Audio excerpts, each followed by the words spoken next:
কয়রাপাড়া প্রাথমিক বিদ্যালয়ে আয়োজিত হলো এক ব্যতিক্রমী খাদ্য মেলা। এখানে শিক্ষকরা নয়, বিক্রেতা হলো ছাত্রছাত্রীরাই। নিজেদের বাড়িতে বানানো খাবার নিয়ে তারা স্টল দিয়েছে। কেউ বিক্রি করছে পিঠে, কেউ চপ, ঘুগনি, কেউ আবার ফুচকা আর পকোড়া।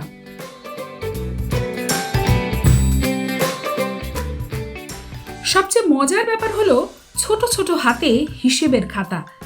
বিক্রি হলেই সেই হিসেব ভুল না করেই লিখে রাখছে খুদে বিক্রেতারা। হিসেবের গোলমালে হচ্ছে চেঁচামেচিও। পড়ুয়াদের মেলা তাদেরই কলরবে এক অন্য রূপ নিয়েছে। মেলাতে খুব ভালোই কেনাকাটা হচ্ছে। আমাদের অনেকেরই জিনিসপত্র শেষ হয়ে গেছে। আমিও করে এনেছিলাম।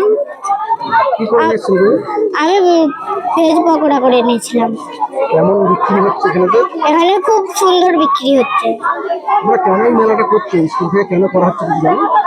এখানে মেলাটা হচ্ছে কারণ আমরা ছোট থেকে যাতে কেনা বেচা, এরকম কোনো বাজার করতে যাওয়া, এরকম জিনিসগুলো আমরা শিখতে পারি, তার জন্য এই মেলাগুলো হচ্ছে। খাদ্য উৎসব করছি মেলার মতো।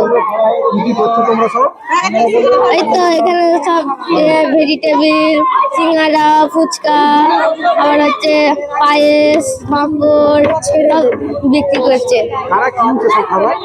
কারা? এই তো লোকের পাড়ারা, লোকেরা সব কিনছে। কেন এই মেলাটা কেন হচ্ছে? ওই তো পয়সা কত মূল্য বোঝার জন্য সব বিক্রি করা হচ্ছে।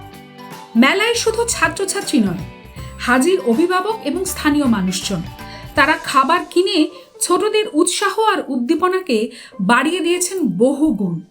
অনেকে বলছেন এমন মেলা আগে কখনো দেখেননি তারা।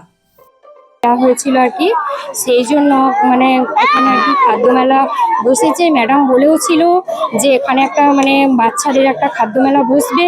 হ্যাঁ, আর আপনার মানে মায়েরাও আসবে, মায়েরাও সব জিনিস তৈরি করে নিয়ে আসবে, বাচ্চারাও থাকবে, বাচ্চারাও দেবে, মানে মায়েরাও থাকবে, মায়েরাও দেবে, বাচ্চারাও দেবে। সেটা মানে সবাই মিলে একটা আনন্দ করে এই জিনিসটা হচ্ছে, এই মেলাটা হচ্ছে। মেলাতে কি কি পাওয়া যাচ্ছে? মেলাতে বলতে মানে অনেক রকমের মানে খাবার আইটেম করা হয়েছে, যেমন হচ্ছে চাউমিন, রাইস, ফুচকা, তারপরে দুধে সেদ্ধ পিঠে, তারপরে হচ্ছে যে মানে চপ, বেগনি, আরও নানা রকম মানে জিনিস রয়েছে, খাবার রয়েছে। মানে এইসব নিয়ে আজকে একটা মানে মেলা হচ্ছে আর কি। বাচ্চাদের মানে খুব সুন্দর কিনছে, সবাই মিলে কিনছে, সবাই মিলে খেয়েও সবাই মানে খুব ভালো বলছে, মানে খুব সুন্দরই বলছে যে মানে এত সুন্দর মেলা। আর আপনার মানে সবাই খেয়েও বলছে খুব সুন্দর হয়েছে। মানে আজকে হচ্ছে কয়রাপাড়ার প্রাইমারি স্কুলের খাদ্য উৎসবে এসেছি। তো বাচ্চারা অনেক কষ্ট করে সুন্দর ভালোবেসে অনেক খাবার বানিয়ে নিয়ে এসছে। খুব কম দামে আমরা পাচ্ছি। 2 টাকা থেকে 5 টাকা অবধি শুরু, মানে 2 টাকা থেকে শুরু, 5 টাকা অবধি। তো সব খাবার ভালো, বাচ্চারা খুব এনজয় করছে, মানে ভালো মজাও হচ্ছে। শিশুরা শুধু বই পড়বে না, জীবনের হিসেবও শিখবে। এই ভাবনা থেকেই আলাদা ধরনের এই মেলার আয়োজন, জানালেন প্রধান শিক্ষিকা। আজকে কয়রাপাড়া প্রাথমিক স্কুলের পক্ষ থেকে খাদ্য মেলার আয়োজন করা হয়েছে। আর 2026-এর যে স্টুডেন্ট উইক চলছে 2 তারিখ থেকে 8 তারিখ পর্যন্ত, আজকে সেই স্টুডেন্ট উইকের শেষ দিন। আজকে খাদ্য মেলা দিয়ে আমরা স্টুডেন্ট উইকটাকে শেষ করবো।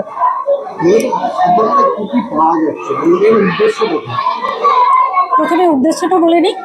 ছোট ছোট ছেলেমেয়েরা কেনা বেচার কনসেপ্টটা শিখবে। জিনিসপত্র কিনতে গেলে যে টাকা দিতে হয় এবং টাকা দেওয়ার পরে সেই জিনিসটা পাওয়া যায়, আর টাকা দেওয়ার পরে যে ব্যালেন্সটা ফেরত আসবে, কতটা দিলাম কতটা ফেরত পাবো, এই যে হিসেব নিকেশ, এই কনসেপ্টটা তারা শিখবে ছোটোবেলা থেকেই। বেচা কেনার ব্যবস্থাটাও শিখবে।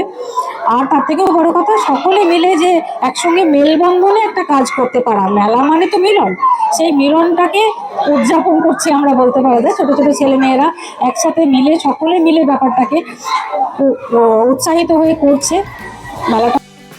সব মিলিয়ে কয়রাপাড়ার এই খাদ্য মেলা প্রমাণ করে দিল শেখা শুধু বইয়ে নয়, কখনো কখনো ফুচকার ঠেলা গাড়িতেও লুকিয়ে থাকে। আরামবাগ থেকে পিন্টু লাগার রিপোর্ট, এক্সপ্রেস নিউজ।